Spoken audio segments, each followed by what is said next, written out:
Hey friends, you're listening to a special podcast episode recorded live at PAX8 Beyond in Denver, where the brightest minds and boldest innovators in cloud, cybersecurity, and IT services gathered to define the future of our industry. A big thank you to our incredible partners who helped make this event possible, LionGuard, BVoIP, and TrueGrid, and of course, PAX8 for creating this unforgettable experience. And now, on with the show.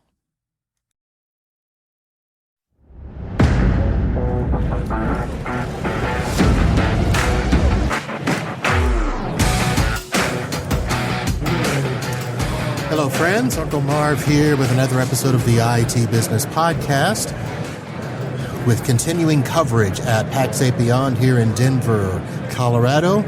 And we are on the back end of day 2, finishing up the vendor hall, and all of the gadgets are out. People are sitting in front of us playing with the robotic dog. So if you hear it get loud, that's probably what it's going to be.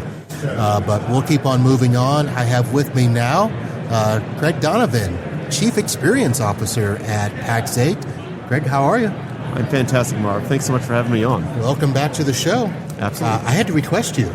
You weren't on my list. Oh, I'm like, well, I'm glad you did. It's good to be here. I had a good interview last year. I want to try to do that again. Okay, great. So, of course, all the big announcements and stuff like that. Let me just ask you from your perspective. First, I'll ask you about the conference, and then what do you think has been the biggest outcome so far? Yeah. I mean, the conference has just been beautiful. I think the energy is great. As always, the community has shown out. Yep. And I think this is my favorite window of the entire year. It's just a chance I get the entire community together. We can hear feedback. We can have those great conversations. Been really just a next level engagement with our partners. Okay. In terms of the biggest sort of revelation, it's been, I think, the theme of Beyond right now, which is when those moments where we have something that's happening in the world that sort of is colliding at the same time that Beyond is. And this is this sort of agentic inflection point, this revolution. Where's that phrase? You're going to hear it again. You're going to hear it a lot. And the reason I think that you're hearing it so often is because we believe it is that important for the channel and for MSPs. Okay. Right. And so everything you're seeing, so many of the announcements, so many of the innovations are all sort of shaping around this idea of what's happening within the channel, right? And trying to make sure that our partners are there to transform and lead this revolution. Okay, so Libby brought that up, yep. And of course, in her mind, she's thinking that's a tough thing to say. It doesn't have that roll of the tongue there, but it sounds like people are starting to get it. Everybody's been able to say it. Agentic inflection. They have. Now, most of us have looked at it from simply a product point of view. How is this going to disrupt our industry? PAX8, it feels, has flipped the script on that and said, okay, we're not going to let it disrupt us. We're going to take charge. We're going to be out in the forefront of understanding what it is, helping partners understand what it is, who can then turn around and explain to customers what it is. That's right. I think that this certainly will be a disruptive technology, and there are some things that are going to change everything. But there's such an unbelievable opportunity for our partners right now to be the ones that lead it. And so when you look at something that's this disruptive, you've got a couple interesting forces working in our partners' favor. One, I think historically technology has always started out in the enterprise because it was expensive, it's complex, it's hard. And so like security, all these things, they start at the enterprise first, and then they slowly start to trickle down until they get to the MSPs, and the MSPs have to bring it to the customer. AI has completely flipped that script. Absolutely. It's starting at the SMB, it's starting at the household and at the consumer level. Everybody's already using ChatGPT, they're using Midjourney, they're using all these fun tools. It's almost, as prevalent as mobile technology. The consumers get it. And now they're pushing up, and the larger enterprise can't adapt fast enough to change the processes and move with it. And this is where I think increasingly the customers are going to start pulling this from the MSPs and demanding some help here. Right. But they're going to need help. And the threat vector's only gotten bigger, the compliance, the governance, the challenges have already increased. And who's been there solving those problems for customers for the last several decades? It's the MSP. Yep. And so they are perfectly primed to be the shepherds of this next journey for our customers. So you made a comment there about the way that it's been, brought down in the past, top down. This is now going bottom up. That's right. And we saw that with the, BYOD, right. Bring your own devices stuff. Correct. With the phones Great and point. the tablets. Yes. Hey, I'm using this. Why can't I use this at work? Yeah, you're right. That is a terrific. And they're doing that with connection. AI now, where I'm using ChatGPT at home. I'm using it everywhere else. Why can't I use it at work? Yep. Why are you putting guardrails on? That's exactly it. That's exactly it. And then I think, but where it shifts, and I think where the challenge for the MSP is going to be, is it actually shifts a little bit of the skill set. So they've got the opportunity, they have the relationship, they have the trust. Right. But AI very quickly is less of a technology problem, and it's actually much more of a business and a workflow problem. Because the AI starts to handle a lot of the technology components. Right. And so the MSPs have sort of gone through a migration where first they became the virtual CIO with managed services. And they were that outsourced IT, and then they became the virtual CISO and managed security. At this point in time, they're almost going to become the chief workflow officer, where they're going to understand their clients and what disruption could look like and what transformation could look like, and then start to bring in these tools. And so it's going to be much more consultative, much more custom, still building on that trust and security that they've always had. Right. I was just trying to go back and look at what the term that they used here is the managed intelligence. That's right. Managed intelligence provider. Intelligence provider. That's right. Instead of the MSP, because it's going to change that much. Along with that came this whole idea of the Managed Intelligence Toolkit. That's correct. Now, I missed... I've been stuck out here in the booth, so I didn't get to hear the full thing. I've had it a little bit in the press briefing and stuff, but can you describe this toolkit? Is it something that is in the process of being developed, or have you guys started to put some stuff in concrete form? We have some things in concrete already. And so the idea of the Managed Intelligence Toolkit is it's bringing all of these pieces together so that we can help our MSPs lead this transformation. Okay. And so there are technological components. One of the big announcements that Libby had today is we've actually stood up an MCP server in front of the marketplace. So this is like a USB drive in front of APIs that allows multiple agents to seamlessly connect into a technology system. So what it actually allows is our partners can now start to use their own agents that they're sort of a bring your own AI, like the BOD. Right. So your own LLM, your own agents, and start to interact with our marketplace that way. And so imagine now using natural language through ChatGPT or through Microsoft Copilot and finding out which licenses are coming up for renewal in the next month. Asking the system to help you build out a QBR for your customers, and we're leveraging the power of Opportunity Explorer along with all the licenses. Right. All flowing in there that now MSPs and MIPs will start to connect into the other tools that are all flowing into that ecosystem. Okay. So as part of the Managed Intelligence Toolkit, we've already pre-integrated Microsoft Copilot, Azure Foundry, stood up the MCP server. There's also a whole layer of education and enablement. And this was the other big announcement we had, which was the guided growth journey around artificial intelligence and the transformation into MIP. Right.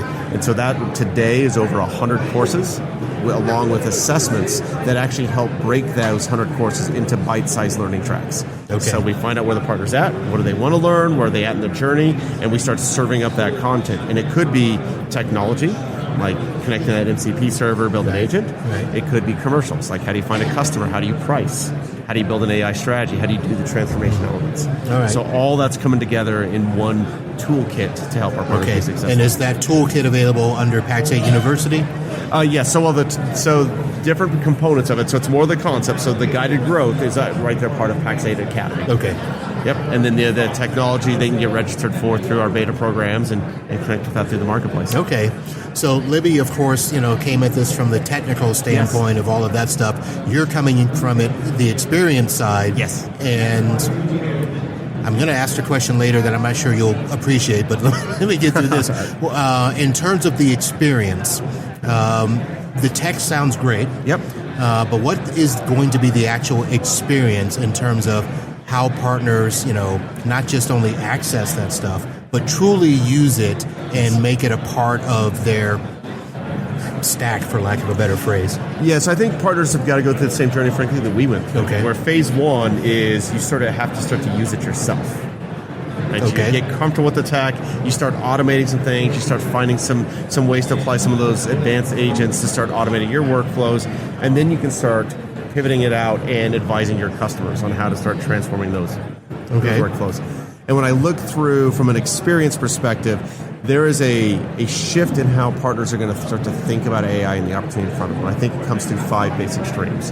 The first is what I'd call transformation. Okay. So they need to transform their own thinking. They have to start to transform their business and start to think about how do you transform how you interact with those customers.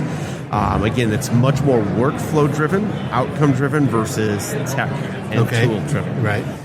Then they're going to have to figure out how do they buy and acquire new out-of-the-box ready agents. So that could be, we'll be launching a agent marketplace in 26. So we want to provide those agents, but there's going to be other places that are going to be acquiring those agents. Okay. The next step is build. You're going to either build your own, or they're going to start to enhance what's already out there. Okay. Or probably more often the case, sort of orchestrating that connective tissue, pulling several together, creating a cohesive solution. Right. Now they've got to figure out how to sell it, and they're going to have to think about completely new ways to sell and monetize this, because the old models of per seat pricing will not work in an agentic world. Right. And then finally, and I think this is where so much of the value that MIP comes from, is management. Right? You need to, with all these new agents flowing around, the security vector, the governance, the compliance needs are only increasing. There's also, once you get past the sort of chatbot and even the first level agents, and you actually start letting some agents be autonomous, somebody needs to be paying attention to these autonomous agents and ensuring that they're still doing what the customer wants them to. Right, and that was the thing, is the people are going to be a little afraid to let that autonomy go. That's right. And so where I think it's an interesting mind shift that we've started to approach, I think this is where a lot of MSPs and the MIPs will certainly move into, is the role starts to become that of a hybrid manager, where you're managing both human and agentic talent. Right. And how do those interact? That's the workforce coming together. Yeah. And they're going to need to prove that to their customers downstream, that the agents are not just proving ROI, but that they are doing what you want them to do, and only what you want them to do. So it's weird because, in a sense, we've already gone through these stages before. Yep. When you talk about automation. Correct. A lot of it was just simply machine automation that didn't think. We've gone through scripting. Yes. We've gone, all of these things have kind of led us to this. I think that the problem now is the scripts can think. That's right. And that's where, that's Terminator. That's where Terminator fears come into play. That's right. That's right. And I think certainly I understand the fears, but I do believe that there's still this place, and there will always be a place for the human connection to provide the oversight, provide the strategy, and sort of connect those in. Yeah. And so I think that's where we've shifted in that managed intelligence. Again, it's more about understanding what the customer needs, and then understanding what those workflows are and those steps are, and then figuring out how do you solve those together. Right. Yeah. Okay. Now here's the question I'm going to ask you to gingerly answer for me. So I've already gotten some direct messages and some Discords and stuff about the announcements, and they're like, Marv, we know you're at PAX 8. We know it's a love fest there right now. Yep. It hasn't been that way for the past year. Some partners are, haven't been happy with some changes and stuff. Correct. Everything's great and rosy now.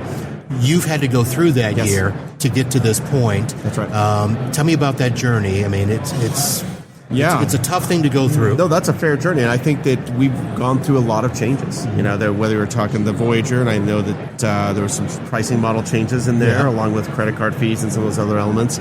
That was a shift that was needed so that we can continue to invest to get to where we're at today. Right. And that's where a lot of the results of some of those early decisions you were seeing now in terms of the innovation that you're seeing in the platform, the innovation around the agentic future.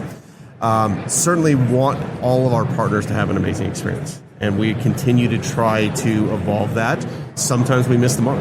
Sometimes we run into some challenges. Billing has had some challenges for us over the last 6 months.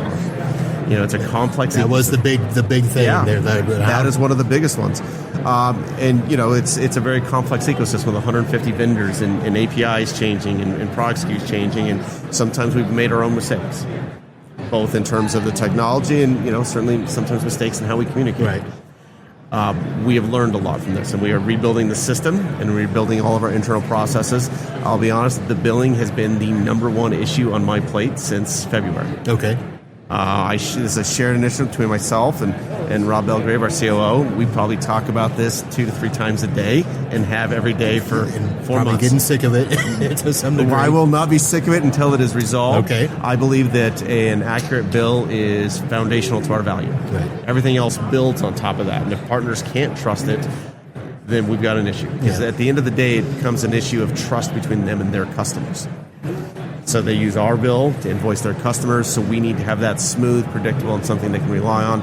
It is, something that is as important as everything we've announced this week. It is certainly something we're focused on, and we've seen some massive improvements over the last quarter, and I continue to drive this until this is clean and predictable and something we don't have to talk about. But Right. I welcome any conversation with any partner about this subject. I want to own this one.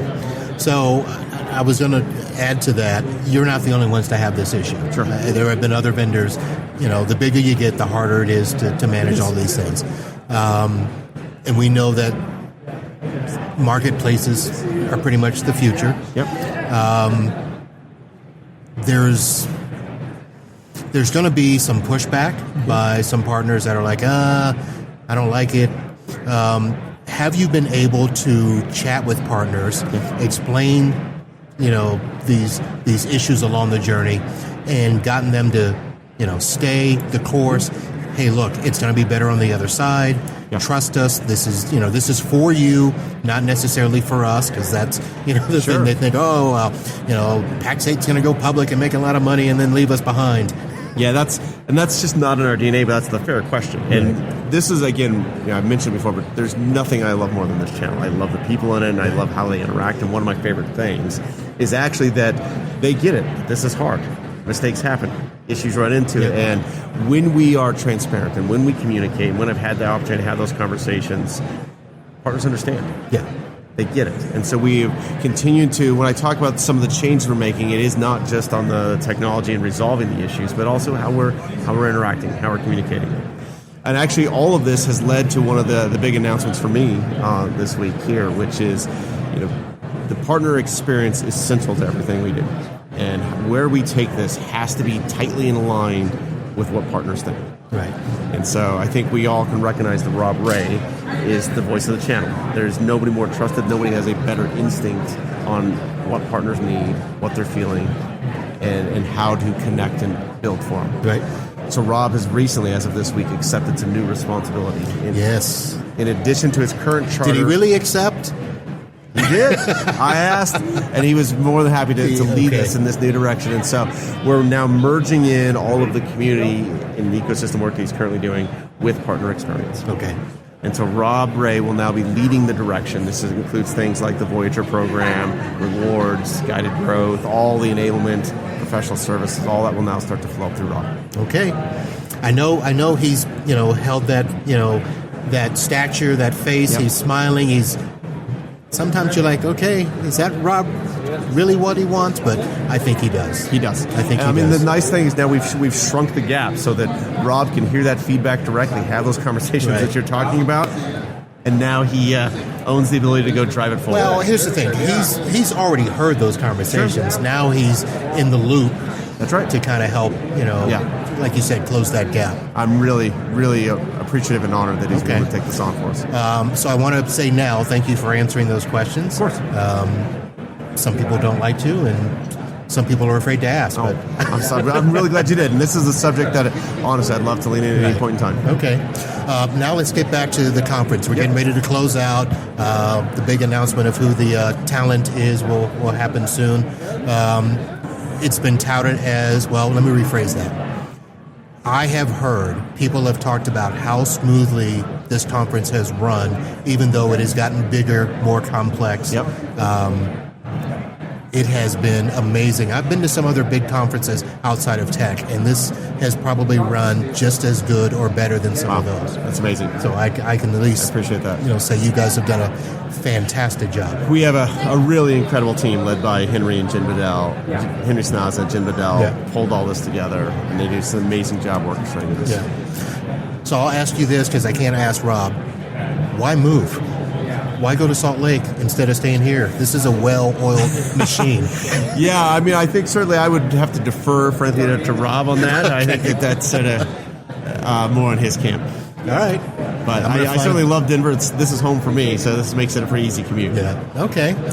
Craig, thank you very much for making time and stopping by. Like I said, I had to request you. I'm glad you said yes. Anytime. And we'll make the trip to Salt Lake next year. Let's do it again. All right. Thank you, sir. Thanks so much. Appreciate you. That's it, folks, and I'll be back with more from PaxSafe Beyond in Denver. We'll see you soon. Holla. That was great.